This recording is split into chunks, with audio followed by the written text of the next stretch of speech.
What's up, everybody? Welcome to Podcast Now. I'm Alex, and I'm once again joined by Degenerate Jay. Jay, we're going to have a very, very different video. Honestly, it may be one that my audience just flat out rejects, but I do think this is important in the same way, when we talk about the Chris Pratt situation, when we talk about actually PewDiePie in YouTube. There's a lot of things, specifically with YouTube, going on, being two YouTubers. Now, we're not the biggest by any stretch of the imagination, but I think we've lived it. I think that's probably a good phrase. And so we do want to talk about our own kind of experience being a quote-unquote variety channel, talk about maybe how we got here, maybe some metrics, some stats, or where we're at now, and talk about ultimately, because I do think, there are people that look online, they say, hey, I want to start a YouTube channel. When's a good time? Going into 2021, I think a lot of people normally do start it going into a new year, whether it's a New Year's resolution or just something to do maybe over the winter time. And there are some things I think people should know,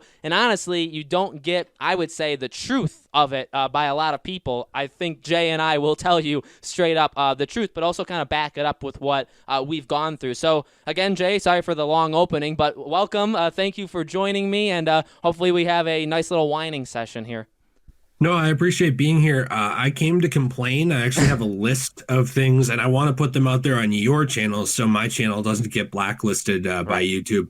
Right. And also, I wanted to save on my therapist bill a little bit. So you're going to be stepping into that role today. Thank you for that. You're welcome. So yeah, so we're gonna go through this now. Also, by the way, Jay does a lot of really much like me, right? We do a lot of different things. So if you guys are not subscribed to Jay, all his stuff is going to be in the description in a pinned comment. All my stuff is down there as well. Obviously, you're already on this channel. But so Jay, well, we didn't plan this. I'm not really a planner in terms of the YouTube, the mindset. You guys maybe know that by now. I just kind of talk. I'll start with me, and then we'll go to Jay. I've been a variety channel for quote-unquote, because I don't really know what a really good definition of variety is. I mean, I would say I'm an entertainment channel. That's kind of what I always go to. I talk about movies. I talk about games. I talk about TV.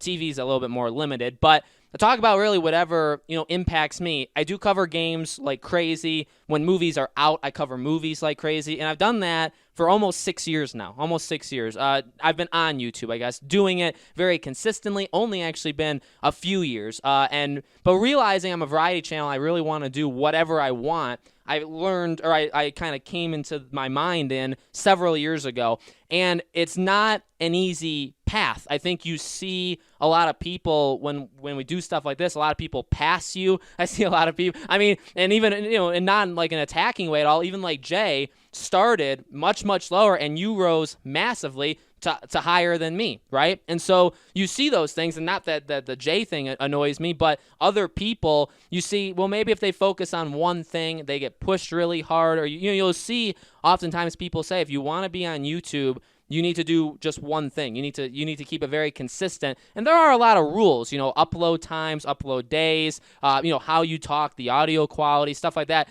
And by the way, I'm going to be doing a series on that kind of stuff as we get closer to the winter time or into like Christmas. But a variety channel is tough because YouTube has a very hard time pushing that stuff. You are appealing to all different kinds of people. And so Jay, you're a little bit different. So like that's kind of my story. You were a little bit different because you kind of did, in terms of, I guess, your success, right? You kind of focused in on one thing, and now you're branching out. So you want to maybe talk a little bit about that?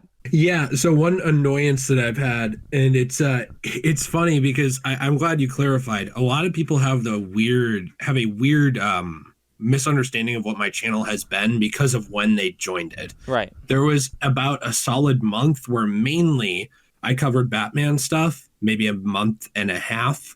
Now it lived on after that, but I really focused in on it because people were very interested in it and I was having a fun time and I just wanted to talk about it. So I did. But my goal was never to be like a Batman YouTube channel or an Arkham channel. In fact, I kind of don't like when people call me an Arkham channel, to be honest. Me too. Yeah, I hate it. It doesn't like trigger me. Like I don't, immediately leave the room and punch a wall like Kylo Ren in Marriage Story.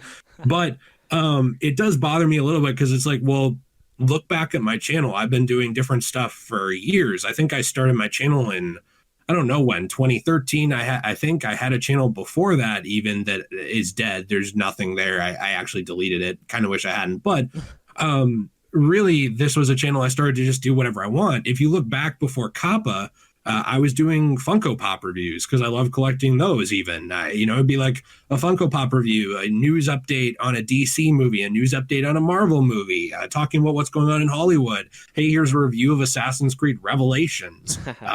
It was everything, and no one cared because no one could find it because tiny channels are buried in search and in the algorithm and everything. They just never come up.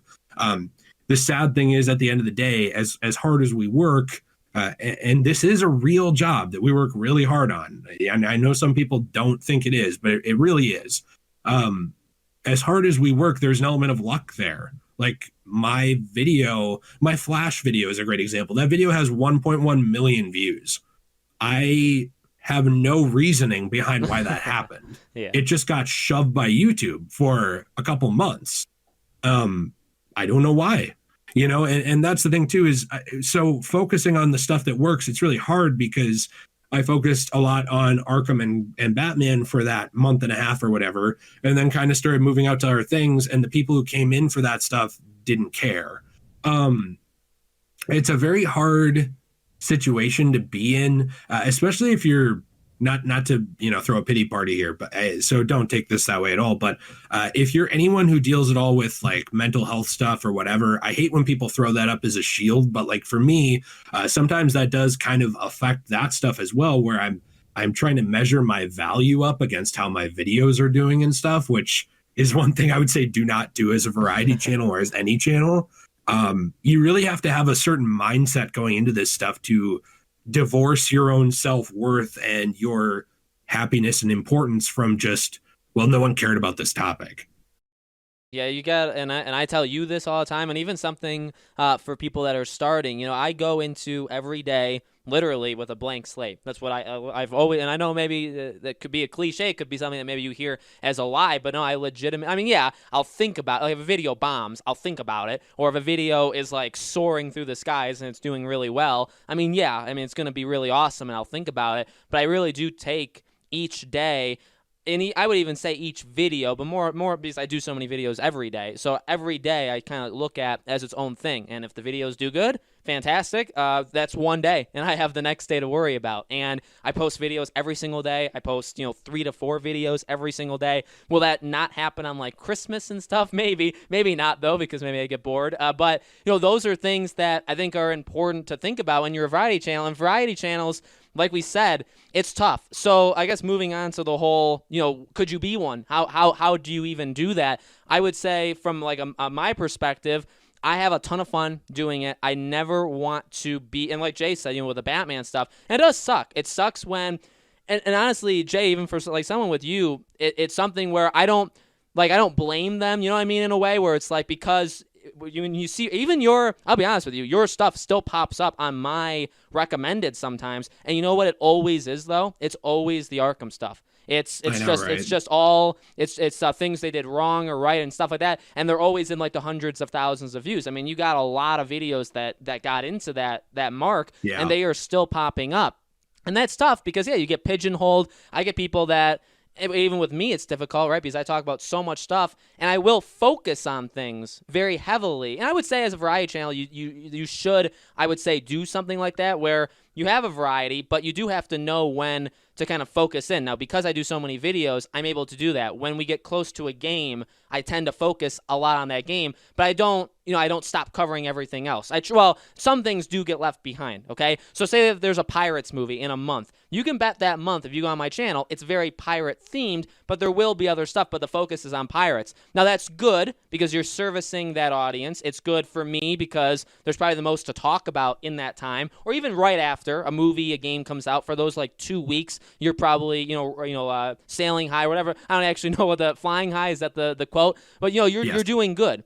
But at the same time, you still then you have to leave it. You have to leave it or it dies down. And then all those people that came in for that, they shouldn't leave, especially if YouTube were to push other things that you do. But the sad truth of it is they do leave. And that is something that I think it's a lot of dealing with stuff. To be a variety channel, I think you have to deal with a lot of stuff. You have to be ready for because even for me, some videos will do really well. The biggest videos I've ever done, right? They'll do good. They'll get hundreds of thousands, right? 500,000 views or more. They'll do that.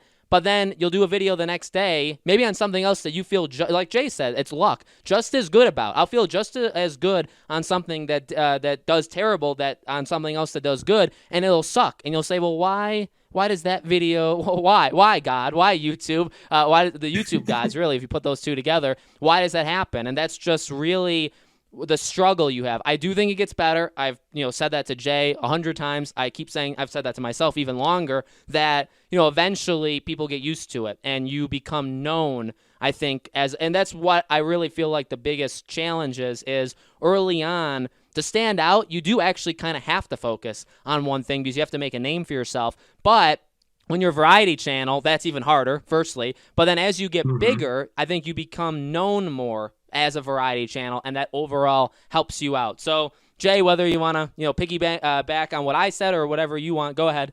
Well, I think it gets very difficult. One issue, too, is I did want to talk about one thing that you talked about, which is how you feel about a video you put out. I'm assuming that we are also obviously, directing this at anybody in your subscriber base who's asked, how do I start a channel? What do I do? I get that as well a lot. And I think that one of the things with that is it doesn't matter how good your video is. I'm not trying to discourage anybody when I say that. But what I mean by that is really that you can put out your best video ever and it can tank. I had that recently as well. Like, I actually think one of the best videos on my channel is a video I just did about Chris Pratt. Now, I'm not plugging this to say, hey, go watch this video. That's not my point. But I think that is possibly one of my best videos. It's probably the deepest video I've ever made where I talked about something really meaningful to me that I thought could be meaningful to other people. And I thought the quality of it was just very well done for my video. Now, that didn't translate to views. That video has 5.5 thousand-ish.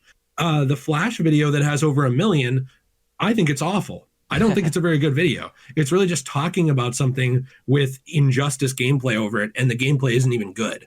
So to me, it's really hard to quantify and gauge what will do well and how you rationalize that as a creator. And that's one of the hardest things to do when you start. Also, by the way, one thing I see everybody doing, which is a bad idea, I'm not trying to tell you don't chase your dreams, but if you're going to start as a Let's Play channel, one, don't. That is a bad thing to start as from the ground up because it is established. I'm trying to do it now after I built a general sub base of 60,000 people, and I can barely get 1/10 of that audience to care.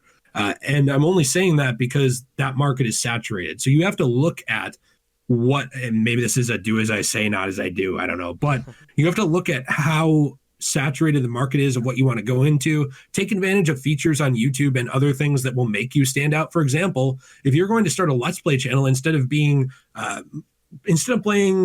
G.I. Joe Part 1, you create a interesting title with G.I. Joe Part 1 in it. You create tags. You label the game as what you're playing. Maybe you live stream it because live streams are more likely to be recommended to different people because YouTube really wants to push the live streaming feature and stand out as a competitor to Twitch. You need to take advantage of things that will make you set apart if the market is oversaturated in what you're doing. And even if it's not, even if you're commentary and you're coming in with a totally new take, you might have an amazing take on the new Avengers game that says something that no one else has said. You have the best take, but you're going to get 10 views. And that's something that is super hard to rationalize and deal with. And also something that you only have so much control over. You need to take advantage of those features that you can use links, self-promotion, promote on different social medias without being annoying. For example, having a Twitter, having Instagram, stuff like that, without just going under someone else's video and spamming links. Don't do that. They immediately block you, and YouTube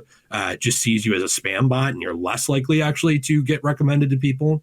So there's all kinds of stuff behind the scenes you need to know and think about. I'm sorry, Alex. I feel like I went all over more than you did. I always go all over. No, those are all good points. And, starting, and so like Jay said, even like I said earlier, I do want to make, and Jay can even be on these videos too, as we get closer to Christmas, I do want to have some series talking about, how to start a channel, some actual, in my opinion, now maybe that's being too high on myself, but some actual tips and tricks from people that have actually done it, right? Or will not BS you like I think. Because because you get a lot of things where it's like, be consistent. Well, what is that? Like, will they tell it to you truthfully? Is there anything more than just the words being consistent? That's kind of what I want to do in future videos. So if you guys like this, and even if you don't like this, I do want to make those videos in the future. I think the general point, though, with this, too, is just a variety channel is generally harder, and it's tough. It's something that you really have to be, I think, in the right headspace for, because again, examples like even us in our own, which I won't name names because I'm not going to do that, but you see even in things that we've covered that have done successful, if you were to just do that, I'm not even saying about them. I could say for Hogwarts Legacy, or I could talk about Wonder Woman 1984, whatever. And if I only talked about it, it would still not do good in the beginning. But as you keep going, YouTube picks up on it, and you will get an audience that watches that, and it'll push. And those, by the way, are kind of the tips and tricks that I don't think many people will say. That's how it actually works. The issue is if you want to be a variety channel, you don't normally do that, right? You try to do a little bit of everything. It's tough, and Jay and I are in different spots too. I would argue it's much harder even for, now my channel's smaller, I get less views, but I would argue it's actually harder for Jay because he doesn't have as many videos a week. I have like 1 trillion videos a week. Now, does that hurt me? Probably, but I have the ability to talk about 30 different things in a week, where Jay can only talk about 4 or 5 things. And so to have that nice consistency of focusing on a specific topic and keeping that thread going, which will help you, but then also wanting to do all this different stuff, it's tough, and YouTube doesn't really reward that. In fact, it never rewards that. It does start to, I guess, as you get a little bit bigger, and I think Jay will eventually see it, and I've seen it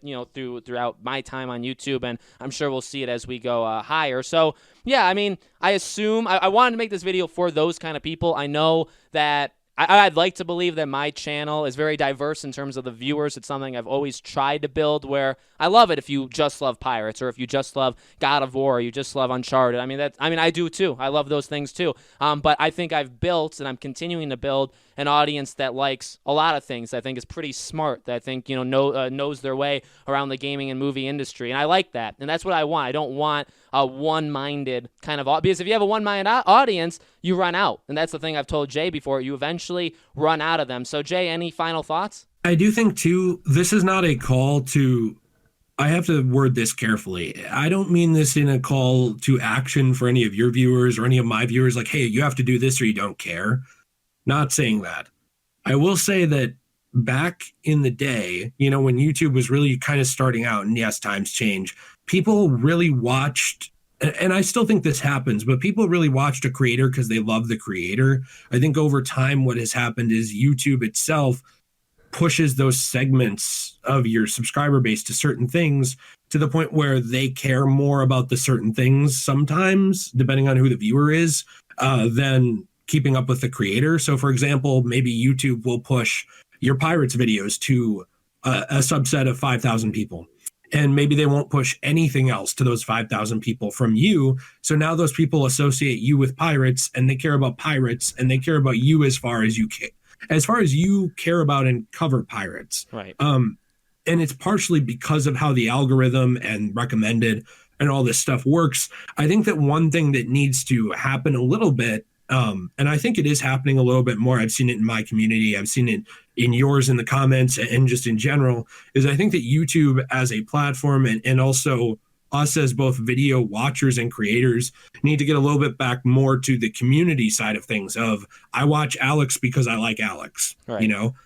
There are times where I watch your videos where you'll say something, I'll be like, I don't 100% agree with that, but you're one of my great friends, or whatever. And I'll be like, I'm watching this because I like you and I'm interested in your take, versus an echo chamber of just exactly what I think or exactly what I'm into. I watch videos from you about games I've never heard of, that get me interested in those things, because I know, well, I like Alex. He's got a fun takes. He's got good taste. Let's see what he thinks about this. And I think that as audiences get a little bit back more into that, which I think we do see happening with this push back to the more corporate side of YouTube, right, I think that these problems will die down a little bit. But a great video in closing as well to watch about this is actually from the Warp Zone, which is basically, it's a channel, I shared it on Twitter, and they sort of talked about the problems with YouTube right now, about how it's really just recommending your most popular stuff and nothing else. And I think that to cap this off, I love YouTube. I'm very grateful to YouTube as a platform, if I was in charge, are there a few things I'd change? Sure, I could say that about everything, but I do think that's something that needs to change, is prioritizing the creator and their community over just whatever they're covering in that video or that subset. Because otherwise, I think that as YouTube would become more corporatized and it's more filled with the Jimmy Fallons and Jimmy Kimmels and late night shows and corporate stuff, this loses most of what made it special and different from TV in the first place, which was community, having opinions, giving anyone the right to have their say. And I think that as we ditch that, it becomes more like what we left with television. Totally agree, and not to get too conspiracy theory, but I do agree. I think we're getting there, and I think over the next couple of years we will really, depending on certain things, but I do think we will get to the point where people start to really reject that kind of corporate, which they already are, but I think it's going to start to implement its way, say, into laws or into how YouTube is structured. I do think we'll get there. I really, really do. And I'm an optimistic person. I've always been optimistic. Otherwise, I wouldn't have been able to last as long on YouTube, or same thing with Jay. So I'm definitely, in it for the long haul. I'm not going anywhere. I believe that the best days are only ahead, and that's pretty much it. So guys, let us know in the comments below, what do you think about this? If you're wanting to be a YouTuber yourself, or did we kind of provide different kind of knowledge to you that you wouldn't have gotten elsewhere? Let me know. Like I said, we're going to be doing more as we get closer, at least I want to, as we get closer to the Christmas time, of doing different kind of,